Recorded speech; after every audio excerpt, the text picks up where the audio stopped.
The clown. Outside my window. It was a stormy night, one of those nights when the wind howls and rattles the windows, and the world outside feels as though it's been swallowed by darkness. I had spent the evening in my room, scrolling aimlessly through my phone, trying to distract myself from the weight of the silence in the house. Everyone else was already asleep. The house creaked and groaned as if it were alive, and I was left with the uneasy feeling that something wasn't quite right. It was during one of those moments of deep unease that I first saw him. At first, I thought my mind was playing tricks on me. There was just a shadow, a faint figure standing in the darkness at the edge of my window. I blinked hard, trying to clear my vision, but when I looked again, it was still there. A tall figure, unmoving, as though waiting. His face was pale, too pale, the kind of white that looked unnatural against the night sky. Then I saw the face. It was a clown, not a happy, innocent clown like the ones you see at circuses. No, this one was different. His face was painted in stark, grotesque colours, white makeup that was cracked in places, and dark smudges under his eyes that made him look like he hadn't slept in days. His lips were twisted into a grim, exaggerated smile that stretched far too wide, like someone had forced it there. A blood-red nose sat on his face, but it wasn't the bright, cheery red you'd expect. It was a dark, bruised red, almost as though it had been stained with something far more sinister. I froze. I didn't know what to do.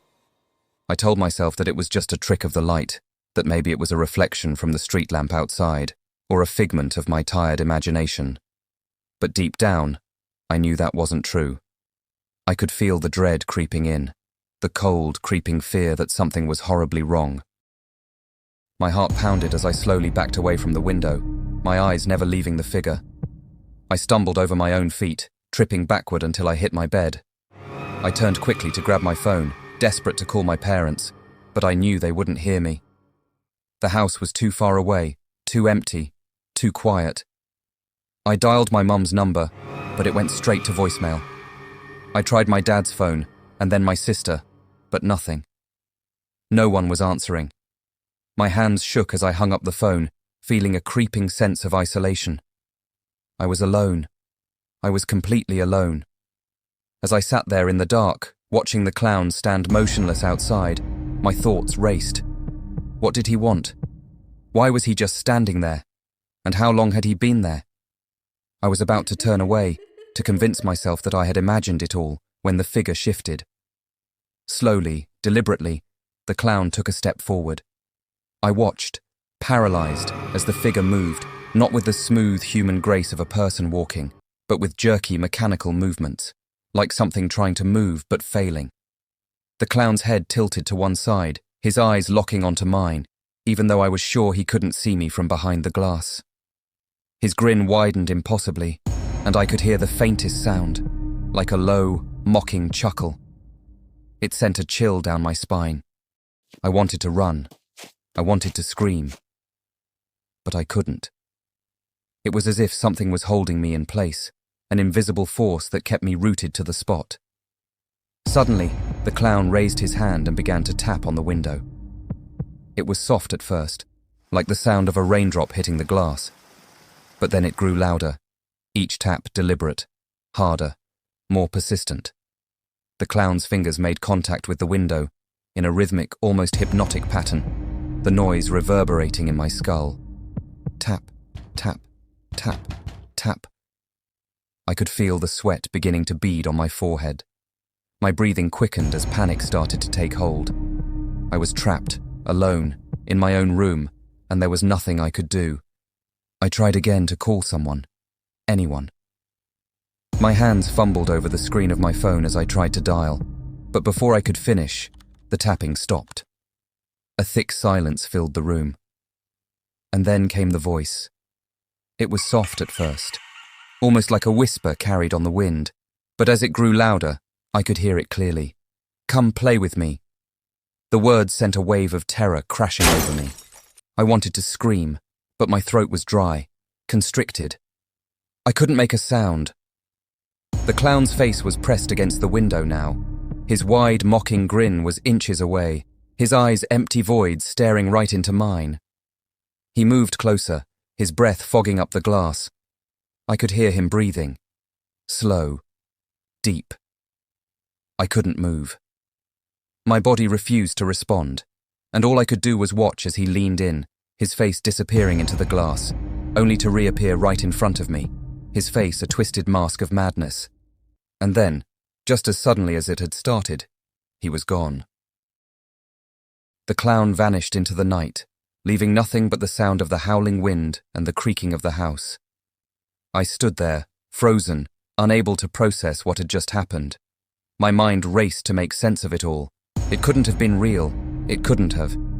But when I turned back to the window, there was something different. A small, red balloon floating just outside the glass. The balloon tapped against the window. Once. Twice. It was then that I noticed the string. It was tied to the handle of the window. I backed away, my heart hammering in my chest, my pulse thundering in my ears. I grabbed my phone again, ready to call anyone, but as I unlocked it, I saw a new text message pop up. It was from an unknown number. "I'm outside." A cold chill ran down my spine. I looked at the balloon again, my hands shaking as I reached for the window. But before I could pull it open, I heard it again. The footsteps. Slow, deliberate, heavy. The door to my room creaked open. I turned around, and there, standing in the doorway, was the clown.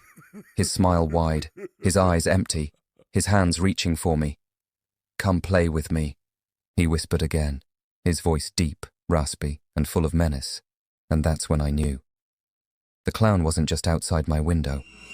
He was inside my house. The Stroller's Secret.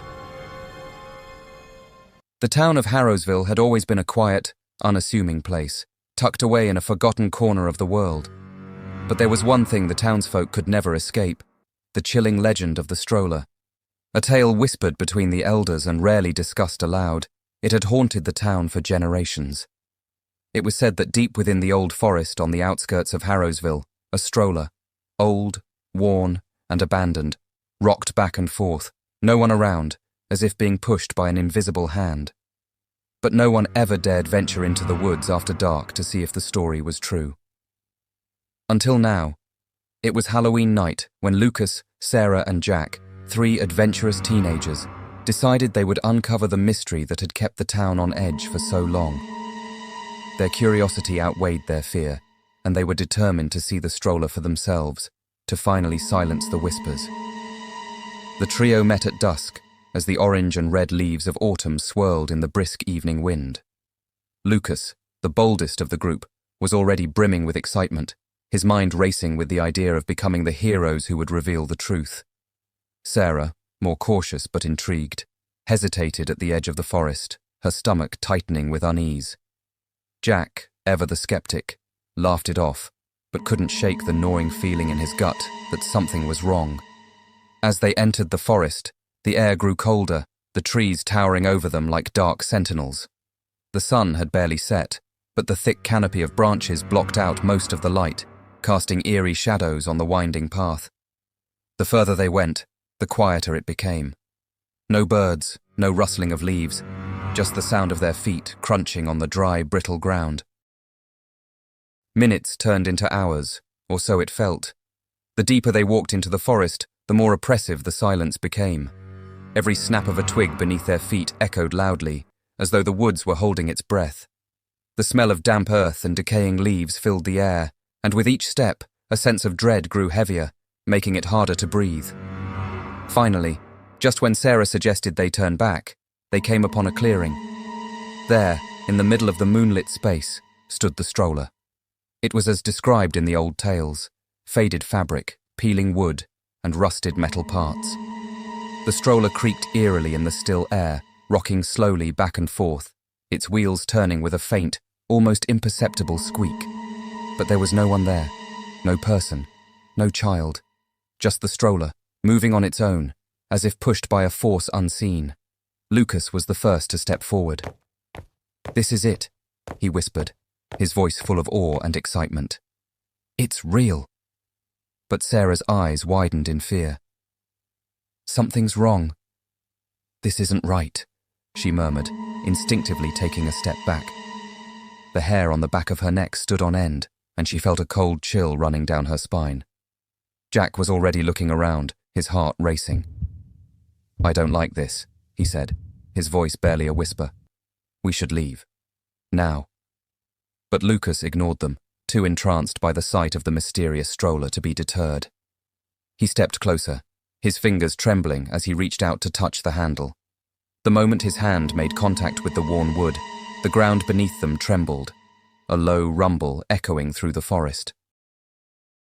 Suddenly, the air grew thick, heavy with a palpable sense of malice. The stroller stopped rocking, and the once still trees began to groan, their branches swaying unnaturally. The temperature dropped sharply, and the sound of their breath in the cold air became ragged.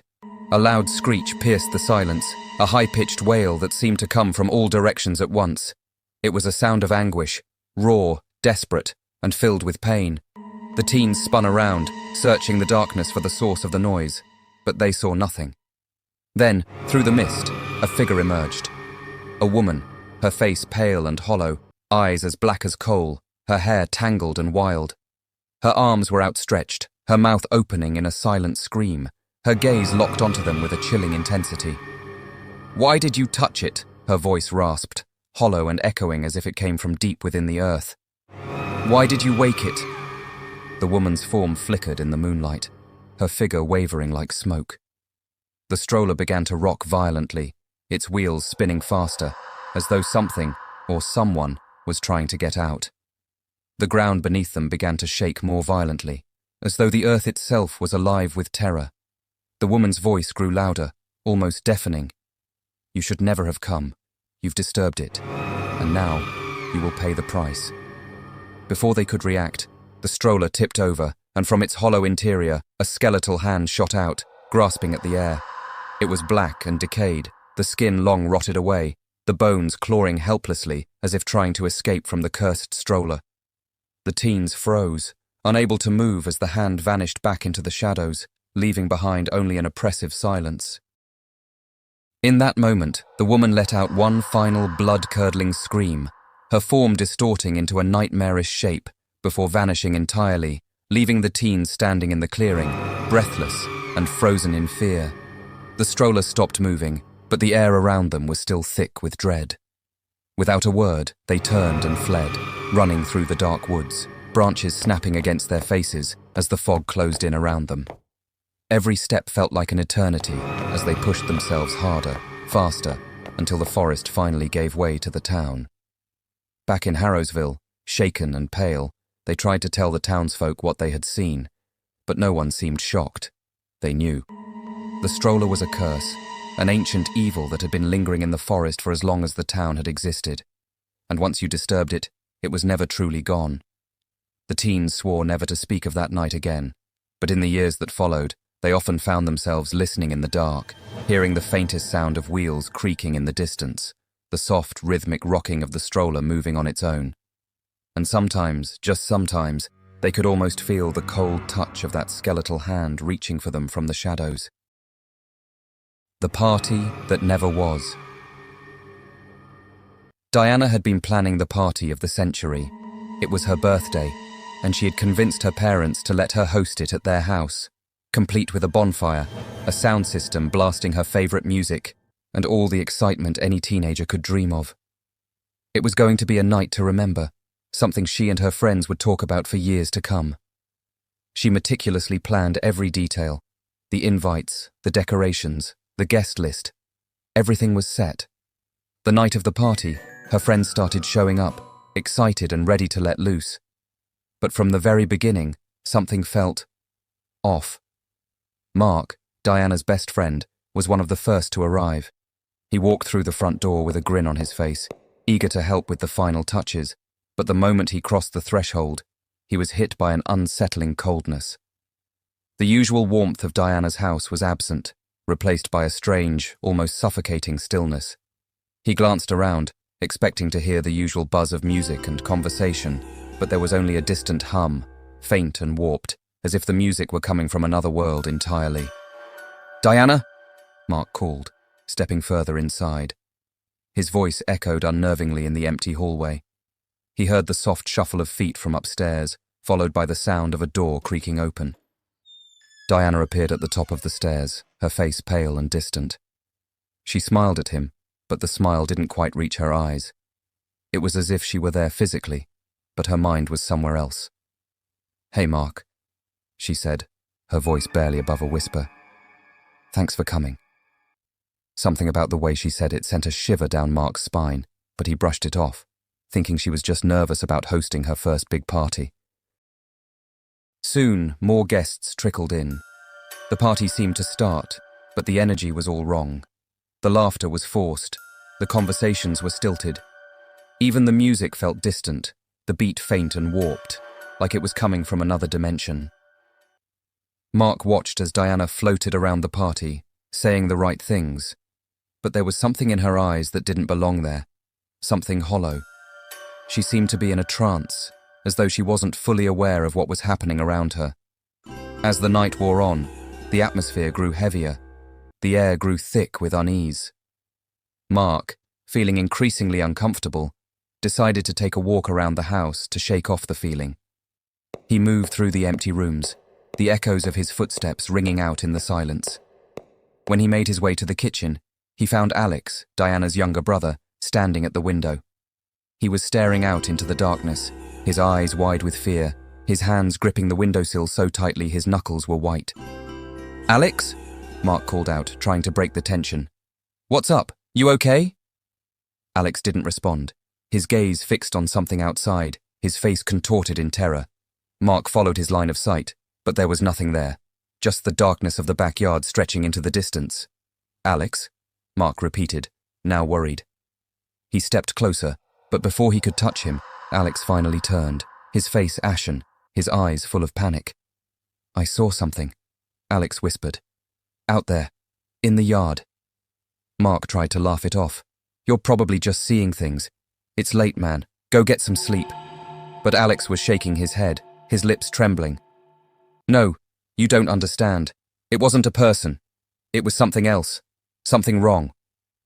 Before Mark could respond, Alex turned and bolted up the stairs, leaving him standing alone in the dimly lit kitchen. Mark felt a cold shiver creep down his spine. Something wasn't right. He tried to shake it off and return to the party, but the unease only deepened. The guests had all gathered around the bonfire now, but no one was really talking. They stood there in a strange silence, their faces hollow, like they were trapped in a dream they couldn't wake up from. Mark finally spotted Diana again.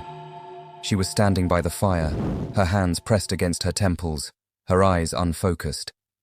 He approached her, concern flooding him. "Diana," he said, his voice tight with worry. "What's going on? Everyone's acting strange." She looked at him, her expression distant, like she was seeing him from far away. "It's all fine, Mark," she said, her voice soft. "Everything's fine." But it wasn't fine. Mark felt a sickening feeling in his stomach. Something was wrong, something far worse than he could comprehend. Suddenly, the music stopped. Silence fell over the group. Then, as though by some unseen force, the bonfire flickered out, leaving them in darkness. Mark's breath caught in his throat as he fumbled for his phone, trying to use the flashlight, but the phone's screen flickered and died before he could even unlock it. Panic surged through him. He looked around, but the faces of the partygoers were no longer visible. The yard stretched out before him like a void, the shadows growing deeper with each passing second. The distant hum of music returned, but now it was a low, distorted moan that seemed to vibrate the very air around them. Then, a voice, low and guttural, spoke from behind him. "You shouldn't have come." Mark spun around, but there was no one there. The voice echoed in his ears as if the house itself was speaking. His heart raced as he backed away, but as he did, something caught his eye, something moving in the upper window of the house. The silhouette of a figure. It wasn't Diana. It wasn't anyone he knew. And then, Diana appeared in front of him, her eyes wild, her smile unnaturally wide. "Mark, you shouldn't have come," she whispered again. Mark felt his chest tighten. The world around him began to blur, the edges of reality crumbling away. The party was gone, replaced by something darker. The faces of the guests were no longer human. They were twisted, their features contorted in agonizing expressions. They were all staring at him, and the laughter was deafening now, a horrible, mocking sound that filled every corner of his mind. He turned to run, but the house seemed to shift, the walls closing in on him, trapping him in an endless loop. Each door he opened led him to the same hallway. Each window he tried to escape from only opened into more darkness. The party never ended. The faces of the people who had been at the party, they were now part of the house, their voices merging with the creaking of the floorboards, the groaning of the walls. And then, as Mark ran in terror, he heard a voice in the distance, a voice that he knew all too well. "It's too late, Mark." It was Diana's voice, but it wasn't her anymore. It was the voice of something far older, far darker. The party that never was had claimed them all, and now Mark was one of them. The next morning, when the sun rose, the house stood still, empty. The music was gone, the bonfire was cold, and in the mirror on the living room wall, a new reflection appeared. Mark, his face pale and lifeless, smiling in the corner, trapped in a party that had never been real. And in the quiet of the house, the laughter began again,